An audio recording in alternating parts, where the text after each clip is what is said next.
Every morning, the world is born anew. The rising sun brings not only light but also opportunity. A sacred moment where thought becomes power, and word becomes law. Before the noise of the day rushes in, before the world lays its heavy hands upon you, there is a stillness. And in that stillness, you are invited to speak. What you say in those first waking breaths will chart the course of your day like a captain at the helm of a mighty ship.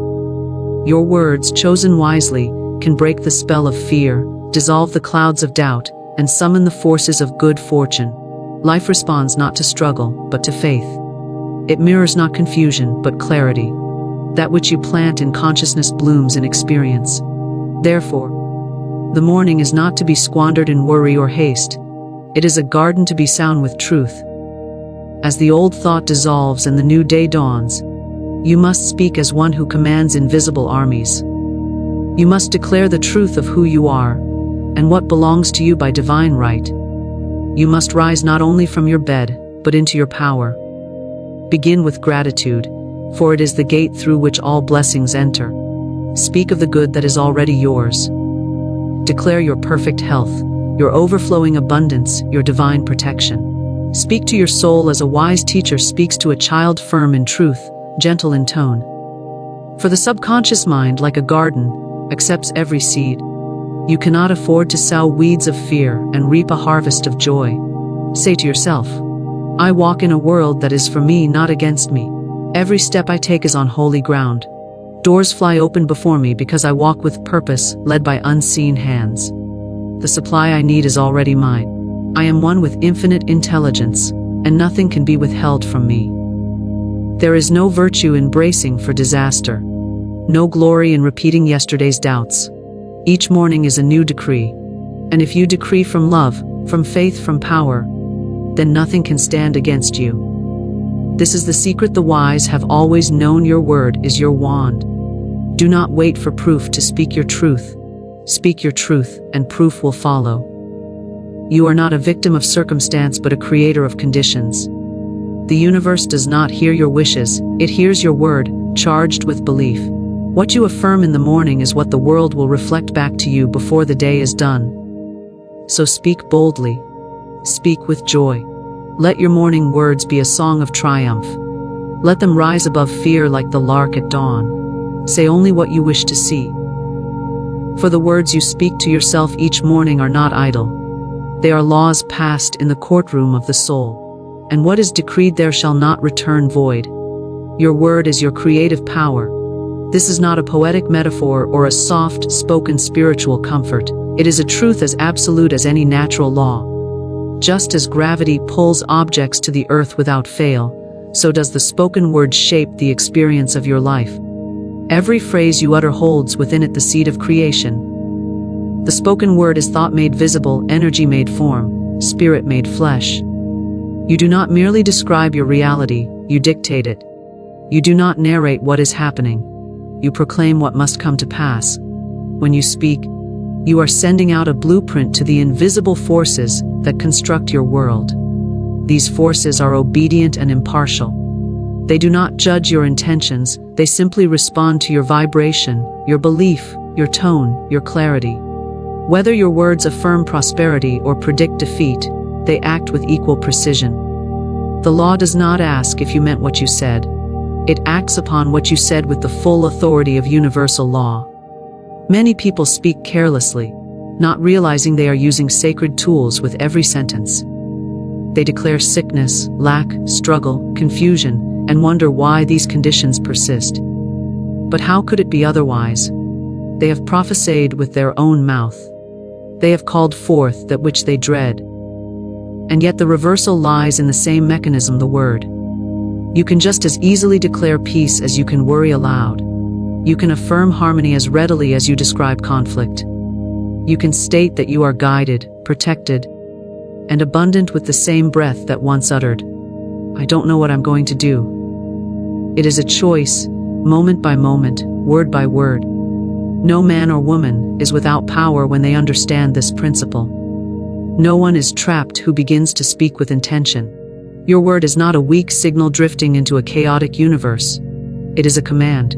When you say, I am, You set creation into motion. I am successful. I am loved. I am safe. These are not mere affirmations, but divine instructions. And when spoken with conviction, they rewire your subconscious mind, reorder the vibrations around you, and prepare a path for the manifestation to arrive. You may not see immediate evidence, but the work is already in motion. The soil has received the seed. That is why it is essential to guard your speech, not with fear, but with reverence. Words spoken in jest, in sarcasm, in habit. These two have creative power. Every time you repeat a complaint, you water the roots of the very thing you wish to escape. Every time you call yourself unlucky, tired, or broke, you sign your name at the bottom of a script you did not wish to write. Begin to watch yourself with love and awareness. What do you say in the morning? What do you declare before sleep? Are you invoking grace or perpetuating struggle? Those who master their word master their world. They do not chase results, they speak results. They do not describe circumstances, they change them by speaking higher truths. Even when appearances suggest lack, they declare supply. Even when fear whispers, they proclaim faith. This is not denial. It is divine discipline. It is the art of seeing with the inner eye and speaking with the voice of authority.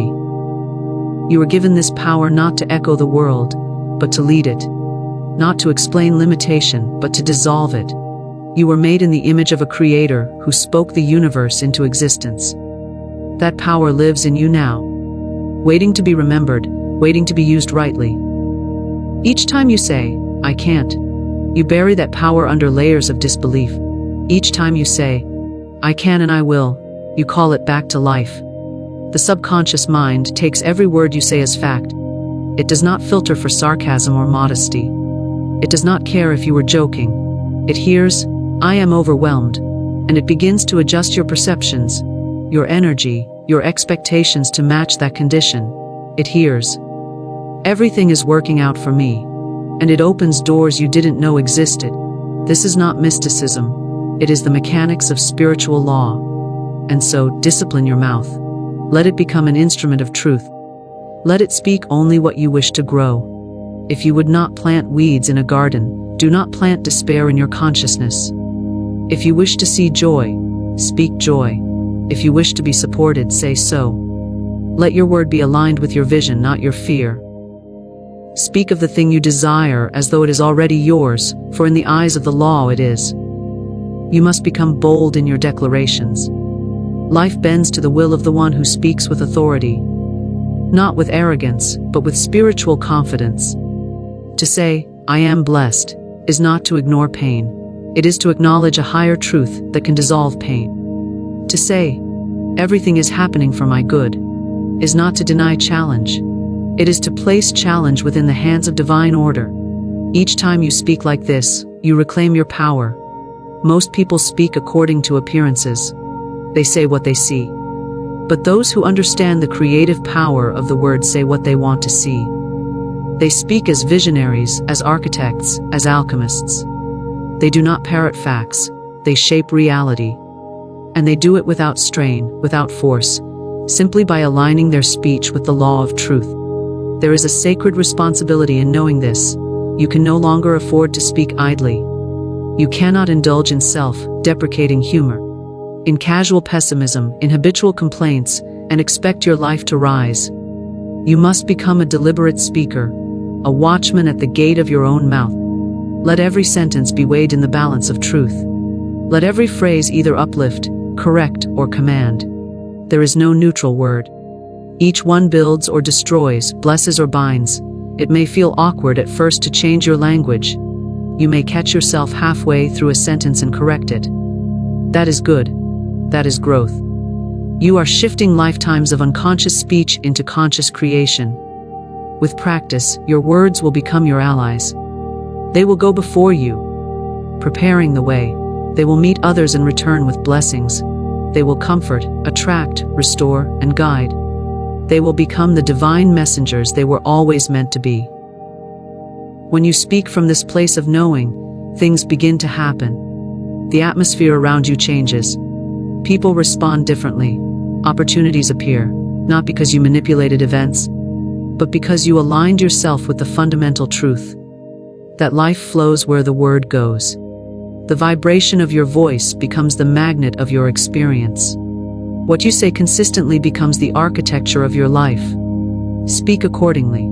Speak only what you desire to manifest. This is not merely good advice. It is a spiritual law, a creative principle, a sacred discipline. Every word you speak is a thread in the tapestry of your life. You are not describing your reality, you are commanding it.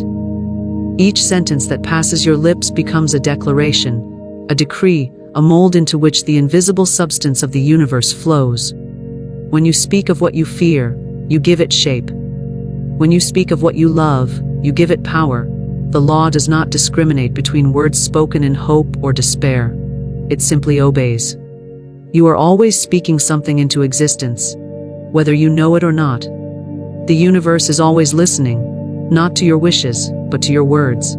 And it listens most intently when your words are charged with emotion. When you speak from fear, you reinforce fear. When you speak from faith, you activate divine energy. Therefore, it is not enough to think positively and then speak carelessly. Your speech must match your vision. It must be consistent with the reality you want to create, not the one you want to escape. Many people believe they are victims of circumstance, yet they are merely harvesting the words they planted in seasons past. They have spoken failure so often that it now shows up on their doorstep uninvited. They have recited struggle as if it were a hymn, and life, being faithful, has provided struggle in abundance. But the moment you decide to speak only what you desire, the moment you discipline your tongue to align with your dreams, the energy shifts. The soil of life begins to receive new seeds. The winds begin to change direction. This discipline is not about denying facts. It is about choosing the truth you want to multiply. You may be facing financial hardship, but to say, "I am always broke," is to cement that reality. Instead, you speak what you desire. "My supply is unlimited. Abundance flows to me now." This is not delusion. It is divine causation. You are not ignoring the present. You are creating the future. You are not pretending things are perfect. You are declaring that perfection is on its way. Every word is a prophecy. Your mouth is the doorway through which destiny enters. The subconscious mind takes your words as instructions. When you say, "Nothing ever works out for me," it accepts that and begins to guide you accordingly. It closes doors, alters perceptions, and attracts experiences to confirm that belief. When you say, "I always land on my feet," it creates pathways for resilience and recovery. The world outside bends to the world you describe within. You do not need to understand how the words take shape, only that they do. Speak them with conviction, and the mechanisms of life will respond. The path may be hidden for a time, but it is being built as you speak. There is no neutral speech. You are either affirming your destiny or delaying it. You are either calling forth miracles or reinforcing limitations. Therefore, speak with clarity, with intention, with authority. Train yourself to become aware of your casual speech. Notice how often you joke about being tired, unlucky, or cursed. These words are not harmless, they are instructions. They are declarations to the creative forces around you. Even laughter carries vibration. Be mindful that your humor is not disguised defeat. Even sarcasm, if repeated enough, becomes the language of your subconscious. The universe is not amused by jokes about failure. It only hears failure. Begin to replace every negative phrase with a positive counterpart. Where you once said, "I can't afford that," now say, "It's not in my budget yet, but more is on the way." Where you once said, "I'm so unlucky in love," now say, "The perfect partner is finding me now." This is not about denying your emotions. It is about choosing your words wisely in the presence of those emotions. Feel what you feel, but speak only what you desire. Let your emotions pass like weather. Let your words stand like mountains. This is the difference between reaction and creation. Reaction speaks from the condition. Creation speaks from the vision. One reinforces what is. The other brings forth what could be. To speak only what you desire is to become a conscious creator. It is to take your place in the divine flow and say, I will no longer participate in the creation of my own misery. It is to accept responsibility for your vibration, your atmosphere, your field. It may feel unnatural at first. You may feel like you're lying. But you are not lying. You are prophesying. You are declaring the future you choose.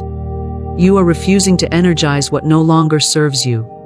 You are speaking life over your dreams, speaking strength over your journey. The more you do it, the more natural it becomes. And the more natural it becomes, the faster it manifests. Words are spiritual currency. Spend them where you want to grow. Let your speech be deliberate. Let it be focused. Let it be joyful. Avoid idle talk, gossip, and self-deprecation. These things drain your power. Speak as if your every word is sacred, because it is. Speak to uplift, to heal, to align. Speak with elegance, with purpose, with vision. Speak of beauty, of success, of divine timing. Speak what you desire in the present tense. I am, I have, I know, I receive. Let the subconscious mind take these phrases as its new commands. Surround yourself with people who honor the power of the word. Listen to those who speak from truth, not from fear.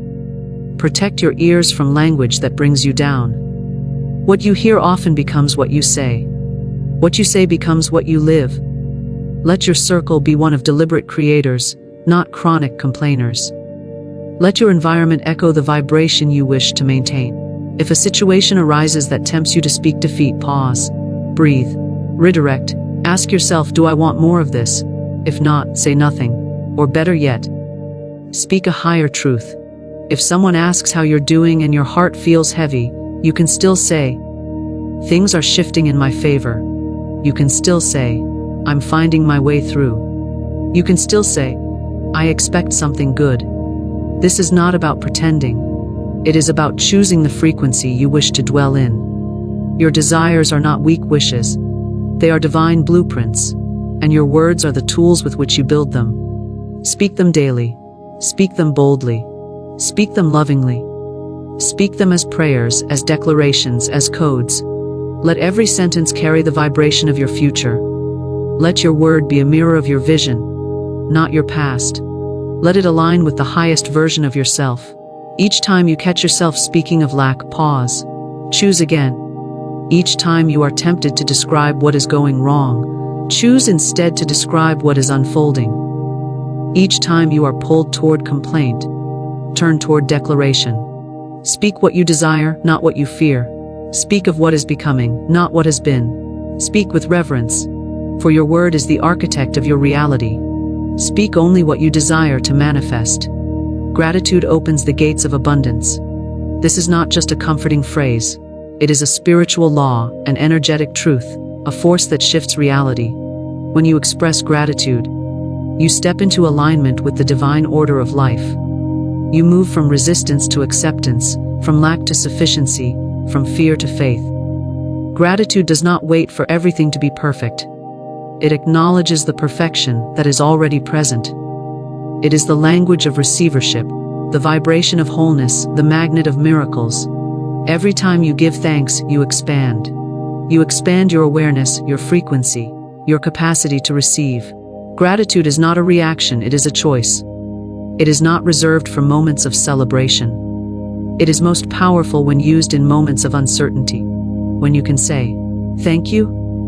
In the middle of the storm, you break the illusion of chaos and reconnect with truth. You tell the universe, I trust the process. I know good is here, even if I cannot see it yet. That statement of faith opens the gates wide. The gates of abundance do not open to complaint. They do not respond to blame or bitterness. They remain closed to the one who constantly asks, why me? But they swing wide for the one who declares, I am thankful anyway. Gratitude is the password, the key, the secret phrase. It tells the invisible forces that you are ready, not just to receive more, but to notice what has already been given.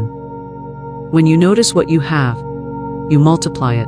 What you appreciate, appreciates. Many people wait for blessings before giving thanks, but that is like waiting for warmth before lighting the fire. Gratitude is the fire. It is the spark that activates dormant good. It is the divine recognition that says, I see what is working. I honor what has been given. I bless what is becoming. In that state, you are no longer chasing abundance. You are allowing it. You are no longer trying to force outcomes. You are flowing with them. Gratitude shifts your perspective instantly. It does not change the facts, but it transforms your relationship to them. Where there was once complaint, there is now clarity. Where there was once scarcity, there is now sufficiency. Even in the absence of physical proof, gratitude declares abundance. It sees what the eyes cannot see. It hears the silent rhythm of grace beneath the noise. It is not naive, it is spiritually intelligent. It recognizes that behind every appearance is an unfolding pattern of good. To live in gratitude is to live in wealth, not necessarily measured in dollars, but in awareness, in peace, in flow.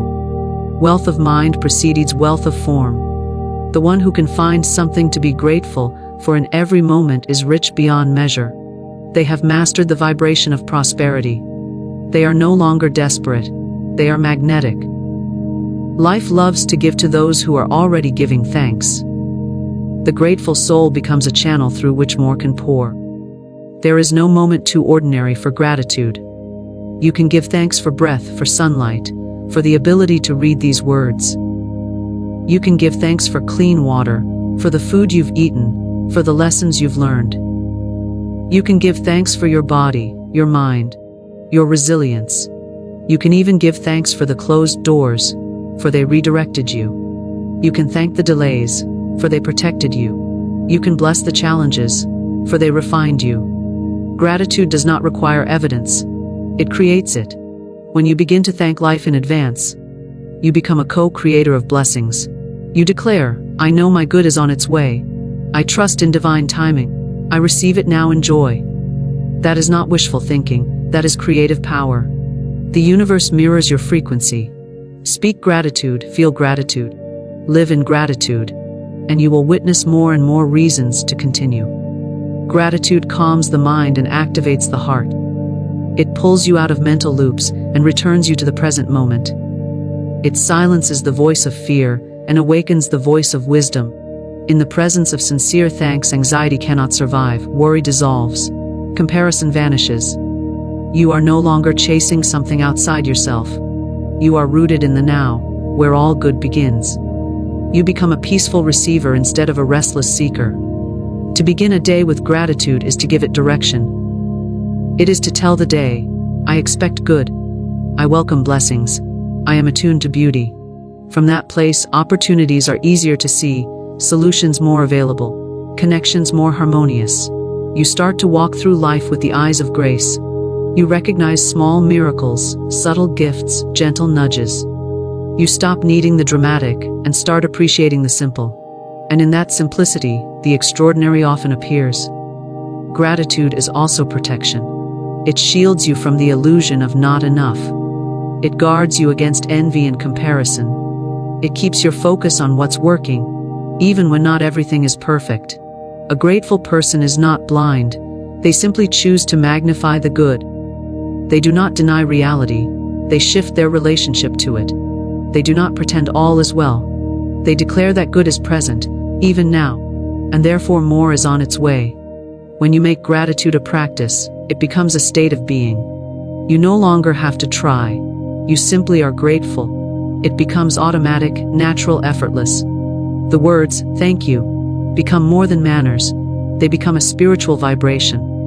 You start to infuse gratitude into your speech, your thoughts, your responses. You begin to thank people for their presence. Thank challenges for their growth. Thank the day for simply being. You can write your thanks. You can speak them aloud. You can feel them in silence. The form does not matter, the energy does. Sincere gratitude carries power. It moves mountains, softens hearts, opens doors. When you are grateful, you are not begging. You are receiving. You are not trying to earn blessings. You are witnessing them. You are not asking from emptiness. You are overflowing. Gratitude and abundance are two sides of the same coin. To have one is to activate the other. Gratitude says, I already have enough. And the universe replies, then you are ready for more. Gratitude says, I trust in what is. And life says, let me show you what else is possible. It is the spiritual posture of prosperity, the inner signal that says you are already rich in spirit. You need not wait for the perfect moment. Begin now. In this moment, you can find something, anything, to bless. That blessing becomes the seed. And from that seed, much will grow. Gratitude does not demand perfection. It reveals the hidden good within imperfection. It transforms your energy field and prepares you to hold more light, more joy, more flow. Even when circumstances are unclear, gratitude can be your compass. It keeps you grounded in truth when emotions are high. It brings you back to yourself when the world pulls you in many directions.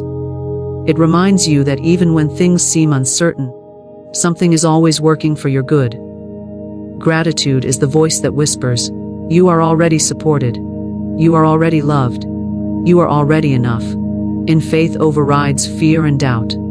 This is not a suggestion. It is a principle, a power, a spiritual mechanism that dissolves limitation. Faith is not the absence of fear, but the force that renders it powerless. When faith is present, fear cannot take root. It may knock on the door, it may whisper in the shadows, but it cannot dominate a heart anchored in belief. Faith speaks the language of the soul. It knows a deeper truth, a higher law, a divine timing that overrides all visible appearances. Fear is always based in what might go wrong. It projects illusions, builds shadows, and convinces the mind to expect the worst. Doubt questions everything, even your own strength. It stirs confusion, delays action, and clouds vision. But faith, even a spark of it, begins to dismantle those illusions. It shines a light that dissolves fear's shadows and quiets the noise of doubt. Faith says, there is a way, even when the path is not visible. Faith declares, I am guided, even when the next step is uncertain. Faith does not need evidence to move. It moves first and allows evidence to follow. It trusts in the unseen, the unformed, the not yet manifest. It is the bridge between vision and reality. You may not know how, you may not know when, but faith does not require details. It requires trust. It requires willingness. It requires your decision to align with the possibility of good. The moment you choose faith over fear, the shift begins. Fear tightens. Faith opens. Fear contracts the mind, closes the heart, and restricts movement. Faith expands your energy, opens the heart to receive, and invites inspired action. You cannot move freely in the grip of fear. It paralyzes and postpones. But even a single breath of faith can break that grip. It can restore your rhythm, your clarity, your strength. It can lift you from indecision and guide you to the next aligned step. Faith is your natural state. You were born with it. As a child, you believed before you questioned. You trusted before you doubted. But as experiences accumulated, many began to lean more on logic and less on intuition, more on what's proven and less on what's possible. Fear became a habit, and doubt became a lens. But those lenses can be removed. The habit can be broken. Faith can be restored. Not by forcing it, but by feeding it. You feed faith by what you focus on. When you dwell on past failures, faith weakens. When you imagine worst-case scenarios, faith recedes.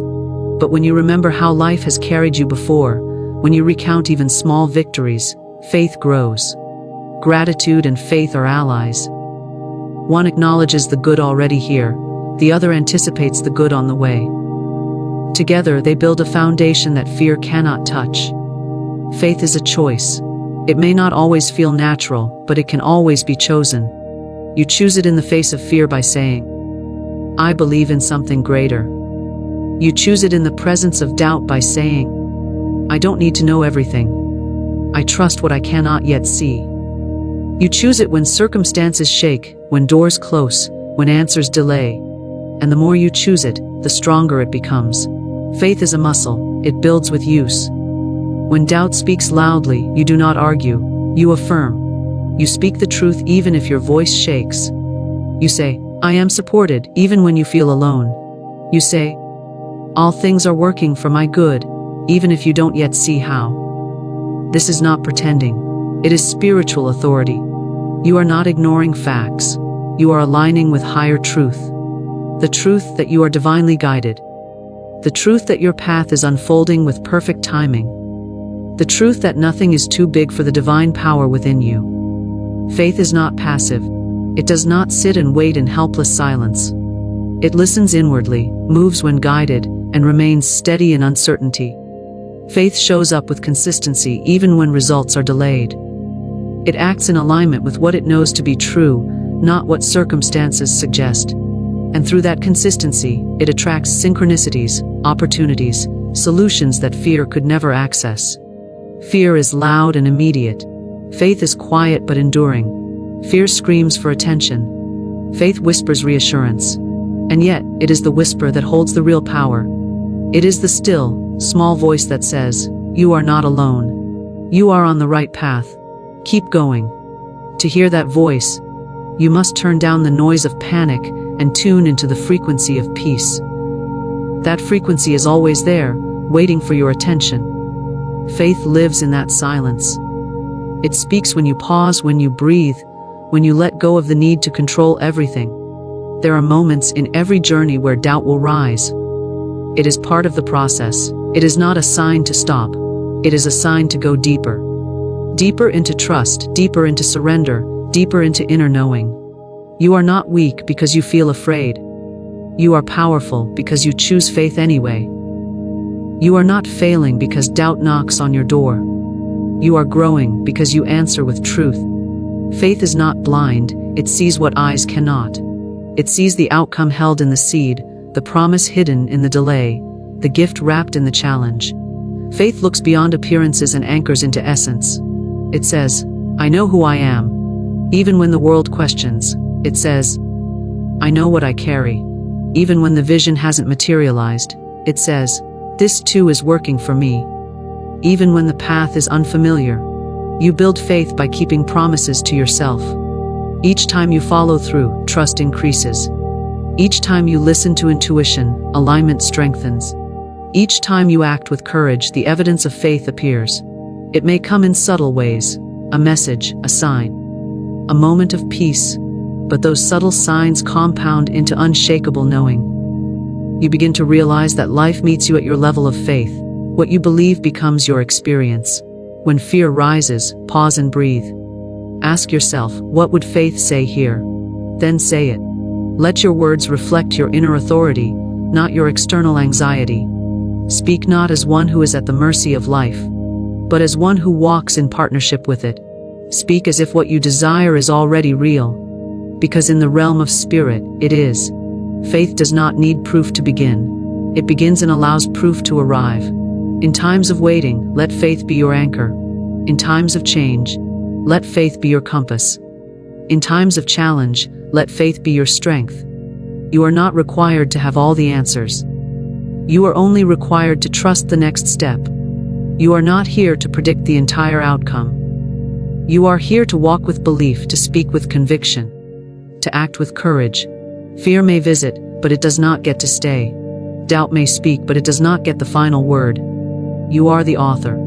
You hold the pen. And every time you write the story of faith, you rewrite the story of your life. Faith overrides fear and doubt, not by force, but by frequency. It rises above, lifts you up, and restores your vision. It reminds you who you are and what is possible. It clears the fog and reveals the way. It transforms the unknown into the known, the impossible into the inevitable, the unseen into the seen. Each morning is a divine reset. This is more than just a comforting idea. It is a sacred truth rooted in the rhythm of the universe. Life is built in cycles. The sun rises, the tide returns, breath flows in and out, and the soul is given a new beginning with every dawn.